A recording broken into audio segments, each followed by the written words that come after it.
तो महाकुंभ विहंगम है और इसमें दुनिया का संगम देखने को मिल रहा है, क्योंकि महाकुंभ में सिर्फ देश ही नहीं बल्कि विदेशों से भी श्रद्धालु आ रहे हैं। और आज विशेष तौर पर भूटान के नरेश डुबकी लगाएंगे। भूटान नरेश उत्तर प्रदेश के दौरे पर है। कुछ देर पहले उन्होंने सीएम योगी आदित्यनाथ से मुलाकात भी की। उनका जिस तरीके से स्वागत किया गया था वो तस्वीरें भी हमने देखी थी कि किस तरीके से भव्य उनका स्वागत किया गया। सीएम योगी से कुछ देर पहले उन्होंने मुलाकात की। आज सीएम योगी भी महाकुंभ जाएंगे। तो आज सीएम योगी आदित्यनाथ भूटान नरेश के साथ महाकुंभ जाएंगे।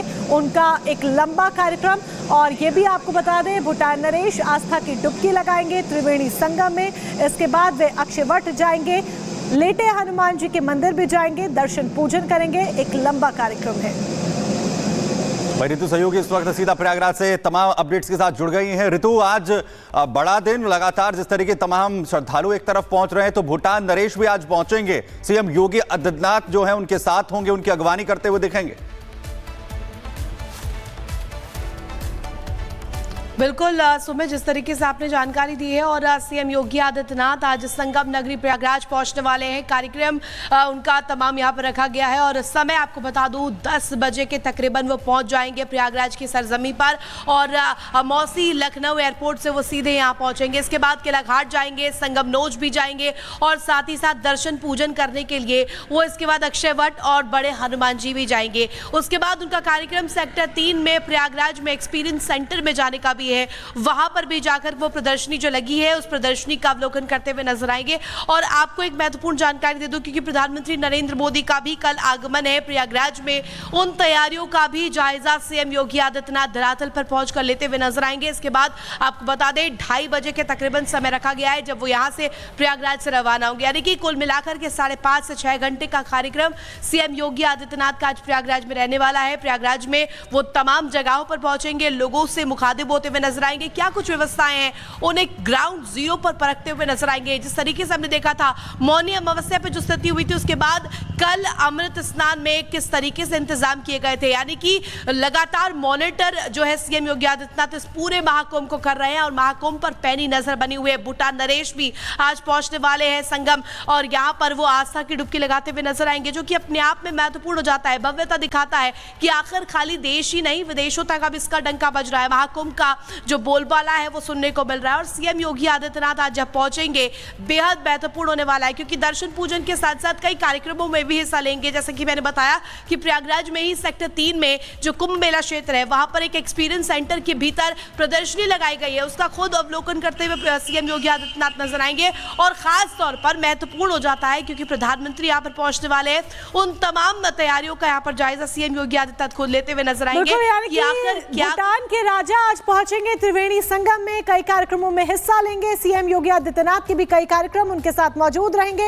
इस बीच एक बड़ी अपडेट आपको ये भी बता दें कि कल कुंभ में स्नान करेंगे प्रधानमंत्री नरेंद्र मोदी। लगातार वीवीआईपी मूवमेंट जो है वो महाकुंभ में देखा जा रहा है और ऐसे में प्रधानमंत्री नरेंद्र मोदी का कार्यक्रम महाकुंभ का है। प्रयागराज दौरा, महाकुंभ का दौरा, महाकुंभ में हिस्सा लेंगे, त्रिवेणी संगम में डुबकी लगाएंगे। प्रयागराज का दौरा पीएम मोदी का 5 फरवरी का, यानी कि कल के दिन प्रधानमंत्री नरेंद्र मोदी त्रिवेणी संगम में आस्था की पवित्र पावन डुबकी लगाएंगे। कल जो तस्वीरें प्रयागराज से सामने आएंगी वो प्रधानमंत्री नरेंद्र मोदी के सामने आएंगी, जहां पर वो अध्यात्म में डूबे हुए दिखाई देंगे। और इसी बीच बड़ी खबर सामने आ रही है। महाराष्ट्र सरकार की मंत्री नीतीश राणे का बयान सामने आया है। जिहादियों का नाटक अब नहीं चलेगा। राणे ने यह बयान दिया है, लैंड और लव जिहाद का खेल खत्म होगा। महाराष्ट्र में लाएंगे एंटी धर्मांतरण कानून। तो महाराष्ट्र सरकार के मंत्री हैं नीतीश राणे, जिनका ये बयान, और उन्होंने कहा कि अब बहुत हो गया है, जिहादियों का नाटक अब नहीं चलने वाला है। लैंड और लव जिहाद का खेल अब खत्म होगा। पण प्रेमाच्या नावाने हिंदू बहिणींशी बोलायचं आणि मग तिचं धर्मांतर करण्यासाठी प्रयत्न करायचा, जोर जबरदस्ती करायची, तिला मारून टाकायचं, तिचं आयुष्य खराब करायचं, ही सगळी नाटकं आता आमच्या महाराष्ट्रात चालणार नाही। थोडा वेळ थांबा तुम्ही। आपल्या राज्य सरकारच्या माध्यमातून आपल्या राज्यामध्ये देशातला सर्वात कडक धर्मांतर विरोधी कायदा आम्ही तुम्हाला आणून दाखवू आणि आमच्या सगळ्या हिंदू बहिणींना सुरक्षित करून दाखवू। पण प्रेमाच्या नावाने हिंदू बहिणींशी बोलायचं मग तिचं धर्मांतर करण्यासाठी प्रयत्न करायचा, जोर जबरदस्ती करायची, तिला मारून टाकायचं, तिचं आयुष्य खराब करायचं, ही सगळी नाटकं आता आमच्या महाराष्ट्रात चालणार नाही. थोडा वेळ थांबा तुम्ही. आपल्या राज्य सरकारच्या माध्यमातून आपल्या राज्यामध्ये देशातला सर्वात कडक धर्मांतर विरोधी कायदा आम्ही तुम्हाला आणून दाखवू आणि आमच्या सगळ्या हिंदू बहिणींना सुरक्षित करून दाखवू. चलिए आगे बढ़ते और बात करते हैं छोटा धमाका बड़ी साजिश की। और बड़ी खबर से जुड़ी बता दें, पंजाब पुलिस ने चौकी पर ग्रेनेड हमले से इनकार कर दिया है। धमाके को लेकर अमृतसर पुलिस कमिश्नर का ये बयान सामने आया है और ग्रेनेड हमले से इनकार किया गया। इस वक्त की बड़ी खबर आपको बता रहे हैं, पुलिस चौकी नहीं चेक पोस्ट के पास ये धमाका हुआ, ये पुलिस की तरफ से जानकारी दी गई है। धमाके से पोस्ट की एक दीवार क्षतिग्रस्त हुई। बाइक सवार ने चेक पोस्ट पर विस्फोटक फेंका है। संदिग्ध बाइक सवारों की तलाश अब जारी है, तो कार्रवाई लगातार हो रही है, एक्शन लगातार जारी है, ये पुलिस की तरफ से जानकारी दी गई।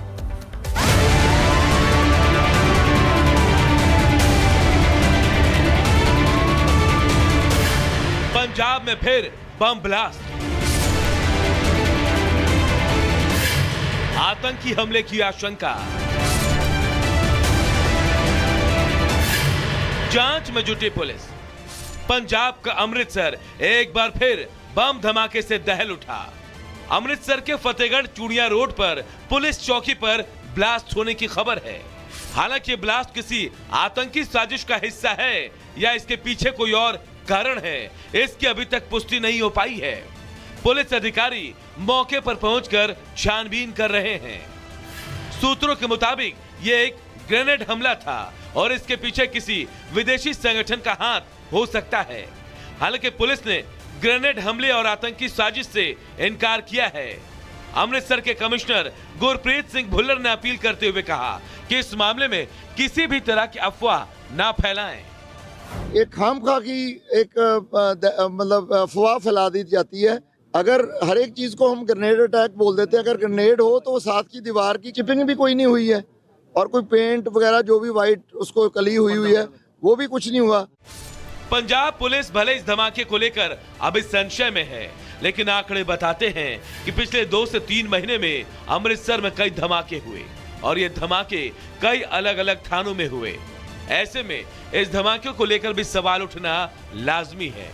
अमृतसर पाकिस्तान से सटा पंजाब का जिला है। ऐसे में यहाँ लगातार हो रहे बम धमाके किसी बड़े खतरे की चेतावनी भी हो सकती है। ऐसे में पुलिस की जवाबदेही बनती है कि वो सच से पर्दा उठाए ताकि किसी बड़ी अनहोनी को समय रहते टाला जा सके। Bureau report, Republic Bharat.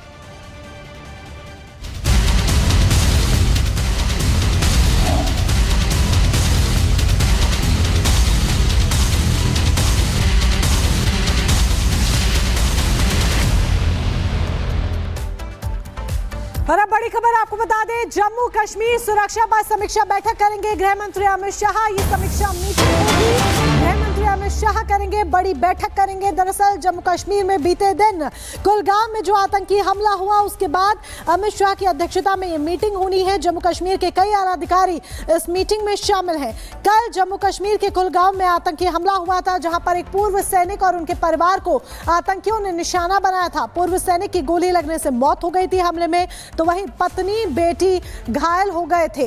तो बड़ी जानकारी आप तक पहुंचा रहे हैं। जम्मू कश्मीर की सिक्योरिटी को लेकर समीक्षा बैठक की जानी है।